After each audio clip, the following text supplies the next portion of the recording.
नमस्कार मित्रों। पिछले एपिसोड में हमने भारतीय न्याय संहिता की धारा 2 का सब सेक्शन 22 तक चर्चा किया था।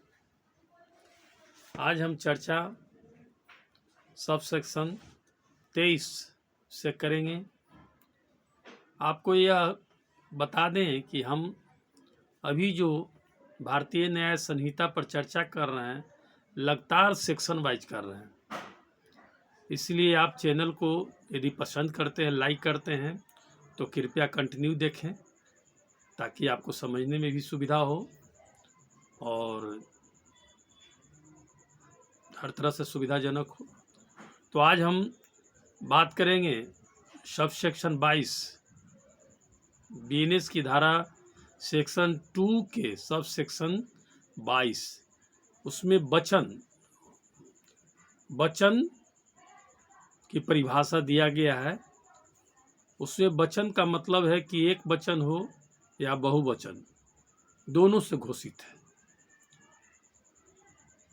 और यह जो था आपको सेक्शन 9 आईपीसी की धारा में वर्णित था, जो अब बीएनएस की धारा 2 के सब सेक्शन 22 में वर्णित है। उसके बाद सब सेक्शन 23 शपथ किसे कहेंगे? जो कोर्ट में हम लोग शपथ देते हैं या कहीं भी शपथ घोषणा है तो शपथ का मतलब क्या है? तो शपथ के अंतर्गत किसी शब्द के लिए विधि द्वारा प्रतिस्थापित सत्यनिष्ठ प्रतिज्ञान और ऐसी कोई घोषणा जिसका किसी लोक सेवक के समक्ष किया जाना या न्यायालय में या अन्यथा सबूत के प्रयोजन के लिए उपयोग किया जाना विधि द्वारा अपेक्षित या प्राधिकृत है, वो आती है। यानी शपथ का कहाँ कहाँ उपयोग होगा? वो कोर्ट में होगा, कहीं लोक सेवक के द्वारा जो शपथ लिया जाता है वो होगा, या विधि द्वारा जहाँ जरूरी है वहाँ पर जहाँ पर हम लोग सत्य निष्ठापूर्वक घोषणा करते हैं वो शपथ। और यह जो पहले था आपको आईपीसी की धारा 51 में वर्णित था, जो अब बीएनएस की धारा 23 में वर्णित है। उसके बाद सब सेक्शन 24 में अपराध का परिभाषा। अपराध किसे कहेंगे? ईश्वर है। तो अपराध जो है वो आपको उपखंड क और उपखंड ख में उल्लिखित धाराओं, अध्यायों और धाराओं के सिवाय अपराध शब्द से इस संहिता द्वारा दंडनीय की गई कोई बाई अभिप्रेत। इसमें कुछ अपवाद दिया गया है कि फलना फलना सेक्शन जो है, और कुछ ऐसा है जो फलना फलना सेक्शन इसमें आएंगे। लेकिन अपराध का शाब्दिक अर्थ यह है कि कोई भी जो आप गलत काम करेंगे जो कानून संगत नहीं है, यानी कानून के रूप में कानून के विरुद्ध में करते हैं, यानी जो आपका कानून बना हुआ है उसके विरुद्ध में करेंगे कोई भी काम, तो वह अपराध के श्रेणी में आएगा और उसके लिए दंड का प्रावधान है। उसके बाद हम अपराध के परिभाषा के बाद आएंगे सब सेक्शन 25 पर, जिसमें लोप किसे कहेंगे? लोप का मतलब है कि किसी भी लोपों की किसी आवली का उसी प्रकार घोतक है जिस प्रकार एकल लोप का। यानी आवली का मतलब क्रमबद्ध लोप हो या एक लोप हो, सबके लिए लोप का ही उपयोग होगा। उसके बाद सब सेक्शन 26, उसमें व्यक्ति की परिभाषा दी गई है कि व्यक्ति का मतलब क्या होगा। तो व्यक्ति के अंतर्गत कोई भी कंपनी या संगम या व्यक्ति निकाय, चाहे वह निगमित हो या नहीं, आता है। यानी व्यक्ति का मतलब ये नहीं है कि अकेले वो कोई व्यक्ति आदमी हो गया उसको व्यक्ति कहेंगे। व्यक्ति का मतलब कंपनी है, उसमें कोई भी कंपनी है उसको भी व्यक्ति के रूप में ट्रीट किया जाएगा, या संगम है या व्यक्तियों का निकाय है, वो सब व्यक्ति के रूप में ट्रीट होगी।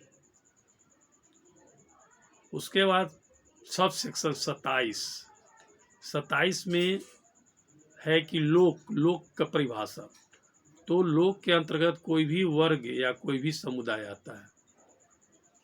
और यह जो था लोक का परिभाषा पहले सेक्शन 12 आईपीसी में वर्णित था, जो अब भारतीय न्याय संहिता की धारा 2 के अंतर्गत उपधारा 27 में वर्णित है। लोक सेवक अब किसे कहेंगे? सब सेक्शन 28 में वर्णित है लोक सेवक किसे कहेंगे। तो लोक सेवक से ऐसा कोई व्यक्ति अभिप्रेत है जो निम्नलिखित वर्णनों में से किसी के अधीन आता है, अर्थात नौसेना, सेना या वायुसेना का प्रत्येक आयुक्त अधिकारी, प्रत्येक न्यायाधीश जिसके अंतर्गत ऐसा कोई व्यक्ति आता है जो किन्हीं न्याय निर्णायक कृतियों का चाहे स्वयं या व्यक्तियों के किसी निकाय के सदस्य के रूप में निर्वहन करने के लिए विधि द्वारा सशक्त किया गया हो। न्यायालय का प्रत्येक अधिकारी जिसके अंतर्गत समापक, रिसीवर या कमिश्नर आता है, जिसका ऐसे अधिकार के नाते यह कर्तव्य है कि वह विधि या तथ्य के किसी मामले में अन्वेषण या रिपोर्ट करे या कोई दस्तावेज बनाए, बेन करे, आदेश का निष्पादन करे। तो इस टाइप के जो होंगे सभी लोग लोक सेवक में आएंगे। उसके बाद सब सेक्शन 28 के ही घ में दिया है कि किसी न्यायालय या लोक सेवक की सहायता करने वाला प्रत्येक असेसर या पंचायत का सदस्य वो भी लोक सेवक कहा जाएगा। प्रत्येक मध्यस्थ या अन्य व्यक्ति जिसको किसी न्यायालय द्वारा या किसी अन्य सक्षम लोक पराधिकार द्वारा कोई मामला या विषय विनिश्चित या रिपोर्ट के लिए निर्देशित किया गया है वो भी लोक सेवक कहेगा। इसी तरह से प्रत्येक व्यक्ति जो किसी ऐसे पद को धारण करता है जिसके आधार पर वह किसी व्यक्ति को परिरोध करने या रखने के लिए सशक्त हो। सरकार का प्रत्येक अधिकारी जिसका ऐसे अधिकारी के नाते यह कर्तव्य है कि वह अपराधों का निवारण करे, अपराधों को सूचना दे, अपराधियों को न्याय के लिए उपस्थित करे या लोक स्वास्थ्य, सुरक्षा या सुविधा का संरक्षण करे, सभी लोक सेवक में आते हैं।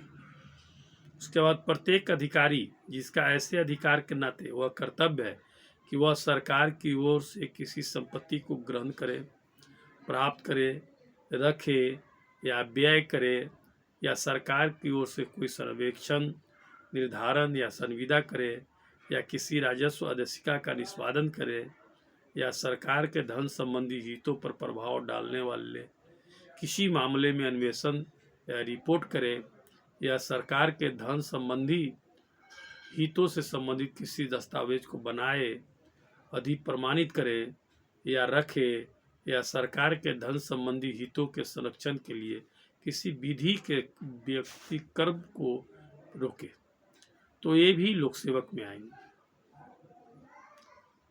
उसी तरह से प्रत्येक अधिकारी जिसका अधिकार के नाते यह कर्तव्य है कि वह किसी ग्राम, नगर या जिले के किसी पंथ निरपेक्ष समान प्रयोजन के लिए किसी संपत्ति को ग्रहण करे, प्राप्त करे या व्यय करे, कोई सर्वेक्षण या निर्धारण करे या कोई रेट या कर उद्गृहित करे या किसी ग्राम, नगर या जिले के लोगों के अधिकारों का अभिनिश्चय करने के लिए कोई दस्तावेज बनाए, अधिप्रमाणित करे या रखे, सभी लोक सेवक में आएंगे। उसी तरह से प्रत्येक व्यक्ति जो कोई ऐसा पद धारण करता है जिसके आधार पर वह निर्वाचक नामावली तैयार करने, प्रकाशित करने, बनाए रखने या पुनरीक्षित करने के लिए या निर्वाचन के लिए या निर्वाचन के किसी भाग को संचालित करने के लिए सशक्त है। उसी तरह से प्रत्येक व्यक्ति जो सरकार की सेवा या वेतन में है या किसी लोक कर्तव्य के पालन के लिए सरकार के से फीस या कमीशन के रूप में पारिश्रमिक पाता है, वह भी लोक सेवक में आएगा। उसके बाद साधारण खंड अधिनियम 1897 की धारा 3 के खंड 31 में यथा परिभाषित किसी स्थानीय प्राधिकारी की किसी केंद्रीय या राज्य अधिनियम के द्वारा या उसके अधीन स्थापित किसी निगम की या कंपनी अधिनियम 2013 का 18 की धारा 2 के खंड 45 में यथा परिभाषित किसी सरकारी कंपनी की सेवा या वेतन में। इसमें आगे स्पष्टीकरण किया है कि इस खंड में किए गए वर्णनों में से किसी के अधीन आने वाले व्यक्ति लोक सेवक हैं, चाहे वे सरकार द्वारा नियुक्त किए गए हो या नहीं। इसी तरह से प्रत्येक ऐसा व्यक्ति लोक सेवक के ओहदे को वास्तव में धारण किया हुआ है, चाहे उस ओहदे को धारण करने के उसके अधिकार के में कैसी भी विविध त्रुटि हो। लोक सेवक निर्वाचन से किसी विधायी, नगरपालिका या अन्य लोक प्राधिकारी के सदस्यों का चयन करने के प्रयोजन से कोई निर्वाचन अभिप्रेत, चाहे वह कैसे ही स्वरूप का हो, जिसके लिए चयन करने के व्यक्ति तय प्रवृत्त किसी विधि द्वारा या उसके अधीन हो, सभी लोक सेवक। उसी तरह से नगरपालिका आयुक्त लोक सेवक है। नगरपालिका का जो आयुक्त होगा वो लोक सेवक में आएगा। विश्वास करने का धारण, तो एक अभी हमने जाना कि लोक सेवक किसे कहेंगे, कौन कौन टाइप के लोग हैं, वो सब लोक सेवक के रूप में आते हैं। तो मित्रों, पुनः अगले एपिसोड में हम सेक्शन 2 के सब सेक्शन 29 से जिक्र करेंगे और इन्हीं सब तथ्यों बातों को कहते हुए हम इस एपिसोड का यहीं पर समाप्त कर रहे हैं। चूँकि यह जो एपिसोड है, वीडियो है, लंबा होते जा रहा है। तो थैंक यू मित्रों, नमस्कार। यदि अभी तक आप या आपके मित्रों ने इसे शेयर नहीं किया है, सब्सक्राइब नहीं किया है, तो कृपया सब्सक्राइब कर लें। क्योंकि सब्सक्राइब करने में कोई पैसा नहीं लगता है, बल्कि जो आप जनरल चीज़ देखते हैं उसी के ये भी एक हिस्सा है, जो कानून के बारे में आपको जानकारी दिया जा रहा है। तो हम समझते हैं कि इसे सब्सक्राइब करें, शेयर करें। धन्यवाद, नमस्कार।